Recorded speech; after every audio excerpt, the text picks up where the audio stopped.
All right, let's get into it. This week wasn't a busy week. This was a pattern exposing itself. SaaS losing altitude, Apple blinking, AI face planning, Google making a power grab, Adobe buying life support, the labor market quietly rebooting itself in the background.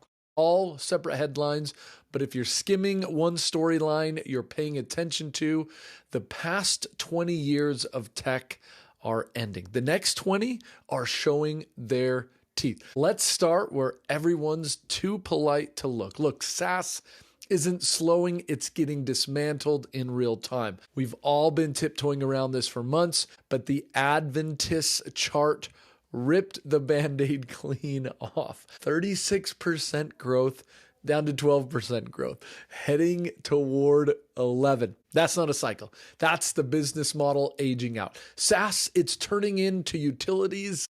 It's important, it's stable, it's predictable, and well, it's probably capped. Electricity, water, and now CRM.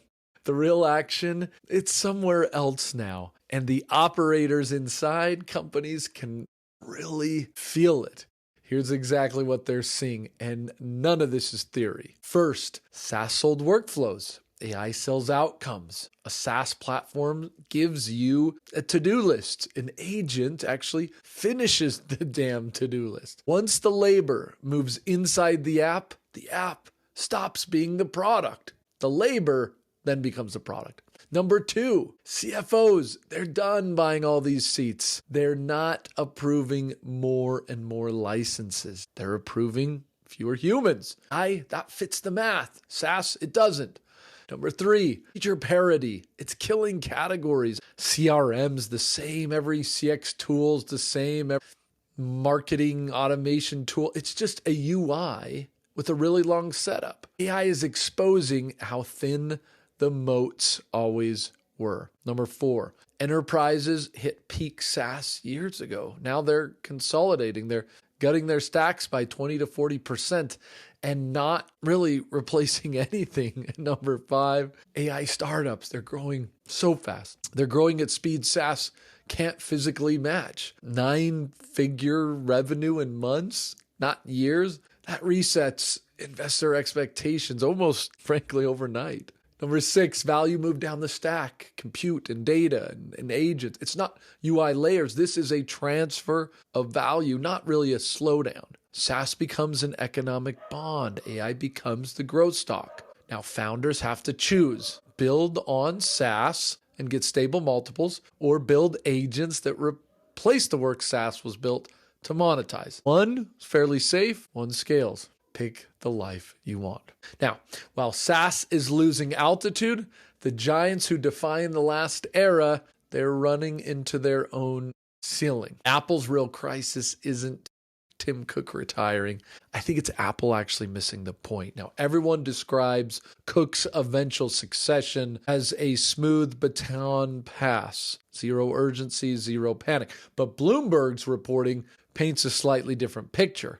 People inside Apple, they say senior leaders, say there's a growing fear Apple is on a Nokia trajectory. Not because the products suck, because the paradigm shifted, and Apple really didn't. We've moved from devices to agents and apps to autonomous systems, tapping to delegating, automation to digital later. And Apple spent the last decade really perfecting what? Like aluminum and supply chains, instead of investing in memory and autonomy, coordination. Look, the core of agentic systems. Yes, Siri, but Siri was never built to be a digital worker. Siri was barely built to be a calculator with some fun jokes built in.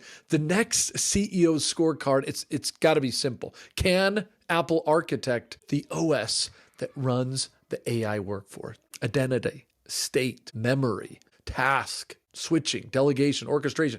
These aren't features that the backbone of how humans and machines collaborate. Tim Cook, yes, he did awesome. He perfected the last era. His successor, it's going to have to define the next one. And we don't know yet if Apple has the DNA for that pivot. But even the companies leading hard into AI hit a different speed bump this week. When AI goes down, the whole internet goes vertigo. if you didn't hear, Cloudflare went down. And half the internet went with it. X, it was GPT, Claude, Shopify, Uber, Canva, even League of Legends got dragged into the chaos. That wasn't a model problem. That wasn't a vendor problem. That was like the entire ecosystem, depending on the same brittle skeleton. Everyone talks about AGI like it's weeks away. Look, this week showed the opposite. The whole stack is made of, well, glass. AI is a dependency chain, CDN to DNS to API model. One bad spike and your digital brain, well, it falls over. Nils falls over in the hallway. If your business is betting on agents, we probably all need to ask ourselves or ask someone some of these uncomfortable questions. What happens when your AI vendor goes dark?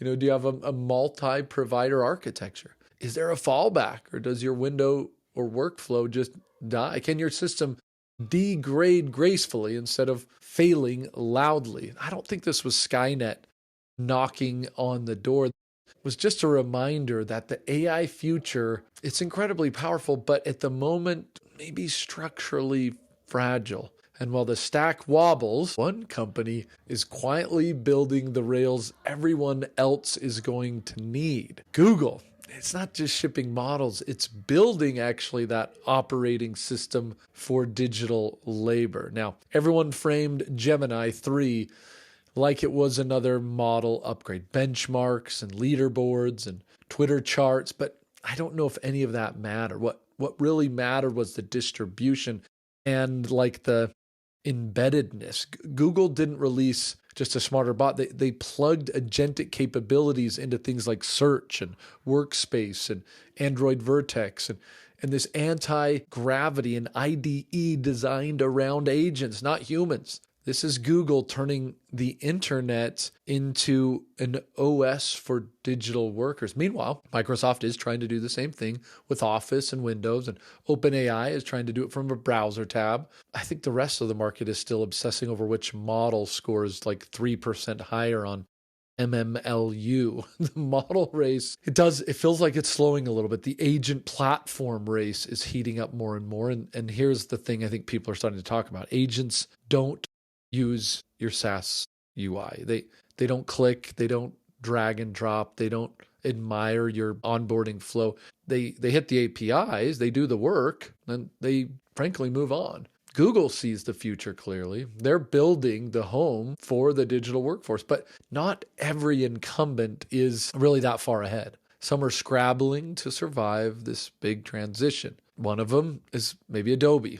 If you didn't hear, they bought SEMrush. But with it, they bought time. Adobe dropped $1.9 billion on SEMrush. I don't think it was an expansion play. It's self-preservation. Adobe's stock is down nearly 30% this year. That's the market screaming at them, your moat, it's breaking. For 20 years, Adobe owned creativity. Then, like a lot, generative AI bulldozed that almost overnight. The new moat is not a tool. It's the data behind the tool. SEMrush gives Adobe what they desperately lacked: search intent, behavioral signals, long-tail performance data, the raw fuel agents use to generate creative work that actually performs. Look, this isn't just about SEO. It's about not becoming a pretty UI on top of someone else's intelligence. We're watching the collapse of some of those best of breed point solutions.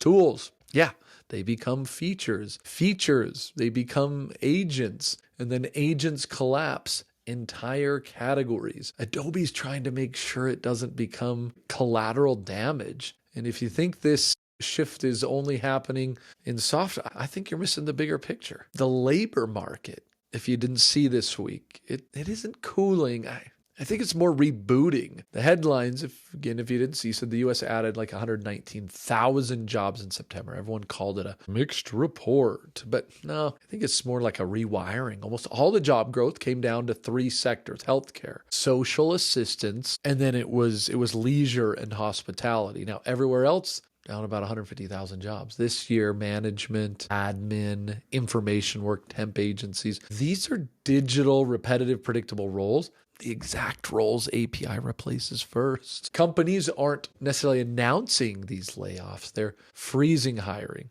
cutting middle layers, and quietly pushing the work into software. Small companies are hiring, they say, X faster than large enterprises. Why? Because they don't treat headcount like labor. They treat it like orchestration. One person manages multiple digital workers, and the BLS, I don't know, it still feels like it's measuring jobs like it's 95, humans only. No software, no agents, no blended roles. It's interesting. It's like we're living through the first labor market where work can scale without adding people. The data just truthfully hasn't caught up. I don't know. Zoom out for a second. Look, all of these stories this week, they always connect a little bit. SaaS growth collapsing, Apple hitting the edge of its playbook, AI showing how brittle the stack really is, Google building the operating system for digital labor, Adobe scrambling to stay relevant, the labor market shifting work from humans to this new type of software. It might feel like chaos. I don't think it is chaos. It's more of a pattern, maybe even a coordinated pattern. The last era ran on seats and screens and workflows. The next era will run on agents and data and autonomy. And the companies that are going to keep winning or will start to win and be successful are probably not going to be the ones with this beautiful AI. It'll be the ones that build the environment where digital workers can operate. All right, that's the rant. See you next week. Have a good one.